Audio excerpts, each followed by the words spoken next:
Menurut data statistik, angka perceraian di Indonesia itu begitu tinggi sekali. Bayangkan, dalam 1 jam terjadi 40 kasus perceraian. Jadi dalam 1 jam itu ada 40 kasus perceraian. Itu di zaman sebelum pandemi.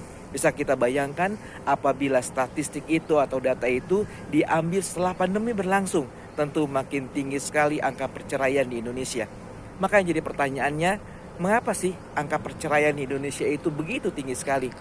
Kalau kita mengatakan karena faktor ekonomi atau faktor komunikasi, maka hal itu bukanlah menjadi alasan. Mengapa? Kalau kita belajar dari keluarga para sahabat Rasulullah Shallallahu Alaihi Wasallam, bayangkan para sahabat terkait dengan komunikasi dengan pasangannya itu ada yang minim sekali.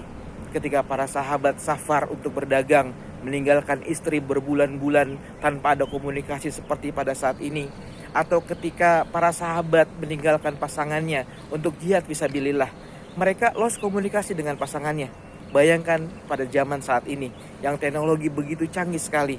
Ketika kita berjauhan, kita bisa video call misalnya dengan pasangan kita, atau kita bisa lihat media sosial pasangan kita. Maka apabila alasannya komunikasi, ini tidak bisa menjadikan alasan. Maka ketika alasan kedua karena faktor ekonomi misalnya, bisa kita bayangkan pula di zaman Rasulullah SAW ketika Rasul dan para sahabat diboikot oleh orang-orang kafir Quraisy, perekonomian mereka benar-benar terhambat. Tapi apakah angka perceraian itu begitu tinggi sekali? Jawabannya tidak. Maka alasan ekonomi, alasan komunikasi bukanlah menjadi alasan angka perceraian itu begitu tinggi. Jadi apa penyebab angka perceraian itu begitu tinggi?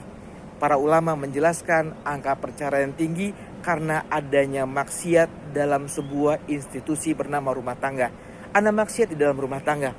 Ada pasangan yang mungkin suka melihat yang bukan haknya. Pergaulan antara suami istri dengan teman-teman kantornya yang tidak baik misalnya. Maksiat-maksiat ini bisa mengganggu tatanan rumah tangga. Bisa kita lihat banyak pasangan dengan pasangan yang lain makan siang bersama misalnya, maka terjadilah selingkuh. Dari selingkuh muncullah kemudian perceraian ketika pergaulan tidak baik.